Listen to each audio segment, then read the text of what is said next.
October 1942, Chelston Airfield, England. The sound of engines thundered over the grey skies as yet another B-17 came limping home, its fuselage torn, engines coughing, smoke trailing behind. In the surgical tent marked Station 105, the air was heavy with the scent of antiseptic and blood. Colonel Malcolm Cummings-Grow leaned over the operating table, his hands steady despite the chaos around him. A young navigator lay before him, chest torn open by German flak. Grow carefully removed metal fragments from the man's body, each shard a silent reminder of the brutal arithmetic of air war. The trajectory was slow, the fragments jagged, their energy mostly spent before impact. If only, Grow thought, there had been something between this man's skin and that explosion, something to stop the metal from tearing through. Outside, more engines roared in the distance. Ambulances lined up near the runway. Nearly 70% of the wounded had the same kinds of injuries. Shrapnel and flak fragments ripping through torsos and abdomen. They weren't dying from bullets or high-velocity shells. They were dying from fragments. Slow-moving, pieces of metal that had lost their initial power, but still carried enough energy to kill. As Grow stepped back from the table, wiping sweat from his brow, a realization hit him with clarity. These wounds were preventable. The technology to stop them had existed for centuries. All it needed was someone to ask the right question. That question would soon change the face of aerial warfare. The first American heavy bomber mission over Europe had launched just months earlier on August 17, 1942. The B-7s had flown proudly over France and returned mostly intact.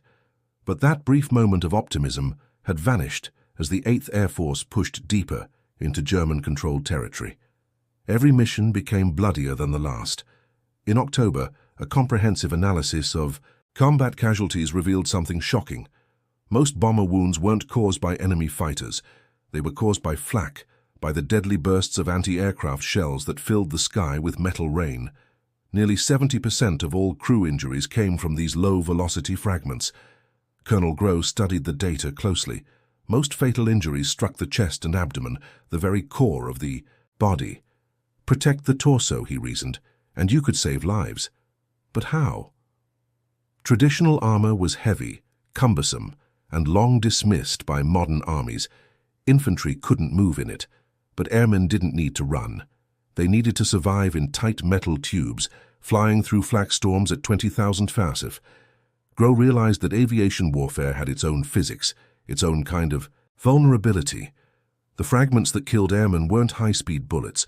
They were tumbling shards of metal, easily stopped by thin sheets of steel. If only they could wear it. So in late 1942, Grow drafted a proposal to the 8th Air Force headquarters. He wanted to develop personal armor for bomber crews, something flexible, light, and effective. His sketches showed overlapping plates sewn into fabric inspired by medieval brigandine armor. The idea was radical, even laughable to some. Armor for airmen. Many officers dismissed it as impractical. The weight, the cost, the production, it all seemed too much. But Grow persisted. He proposed field testing, promising to prove his idea through data, not theory. Headquarters reluctantly agreed on one condition. He had to find someone outside the normal supply chain to build it. That's when Grow turned to an unexpected ally, the British. The Royal Air Force had once experimented with armor, but abandoned it as unworkable for their cramped Lancaster bombers. But American aircraft had more space. What didn't work for the British might work for the Americans. The RAF introduced Grow to an unlikely partner, the Wilkinson Sword Company. Founded in the 1700s, Wilkinson was famous not for armor, but for swords and razors. Yet its engineers still understood metallurgy. Together, they began designing the first functional body armor for airmen. Grow brought medical data, wound patterns, and anatomical insights. Wilkinson brought centuries of craftsmanship.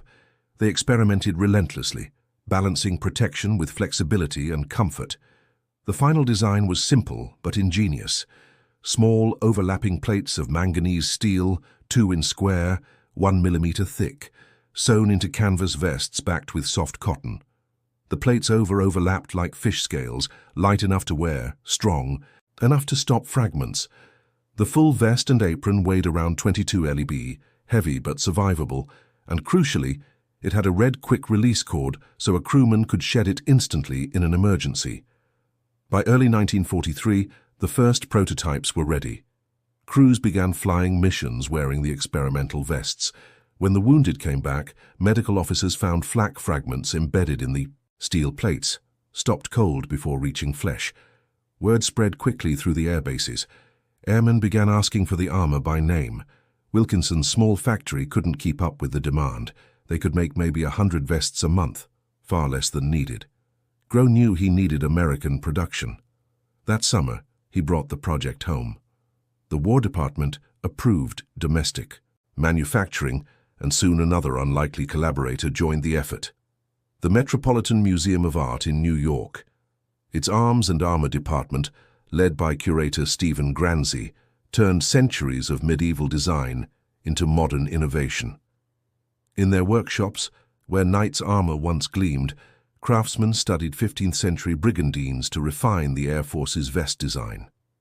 The result was the standardized M1 Flyers vest, lighter, more durable, using nylon instead of canvas, and perfectly adapted for American bombers. By October 1943, the M1 vest became official issue for all E-8th Air Force crews. Variations were developed for different positions: pilots, waist gunners, bombarders, even the cramped ball turret gunners. Each piece offered protection where it was needed most. The results were immediate and undeniable. Studies showed a 77% reduction in fatal chest wounds and an 82% reduction in abdominal wound deaths among armored crews. Casualties dropped by over half. The vests couldn't stop every fragment, but they stopped enough. Then came October 14, 1943. Black Thursday, the raid on Schweinfurt. 291 B-7s went out, 60 didn't come back. The losses were catastrophic, yet among the survivors, many owed their lives to those steel vests. Returning crews brought back vests peppered with fragments, proof of life in metal form. The armor had done its job, but protection alone couldn't win the air war. It was the arrival of the P-51 Mustang, capable of escorting bombers deep into Germany, that finally turned the tide. Together, armor and fighter cover gave air crews their first real chance of survival. By D-Day in June 1944, body armor had become standard across the bomber fleet. Over 330,000 M1 vests were produced before the war's end. The program that began as one surgeon's desperate observation in a bloody field hospital had become one of the most successful protective efforts in military history. The British supplied steel and early production. American factories and museums perfected it. The results spoke for themselves. Tens of thousands of airmen returned home who might otherwise have died. Colonel Malcolm Grove's contributions didn't stop there. He developed heated clothing to prevent frostbite, better oxygen systems for high-altitude flight, and psychiatric programs to help air crews cope with combat stress. His holistic approach to human endurance in war saved not just bodies, but minds. For his innovations, he received the Legion of Merit and the Distinguished Service Medal. In 1949, he became the first Surgeon General of the United States Air Force. His name now lives on at the Malcolm Grow Medical Center, a fitting tribute to a man who dedicated his life to protecting others. His invention laid the foundation for modern body armor. The nylon and steel plates of the 1940s evolved into the Kevlar and ceramics of today. Police officers, soldiers, and pilots around the world still owe their safety to the principles Colonel Grove proved in 1942. That protection doesn't require invincibility, only the ability to stop most threats most of the time.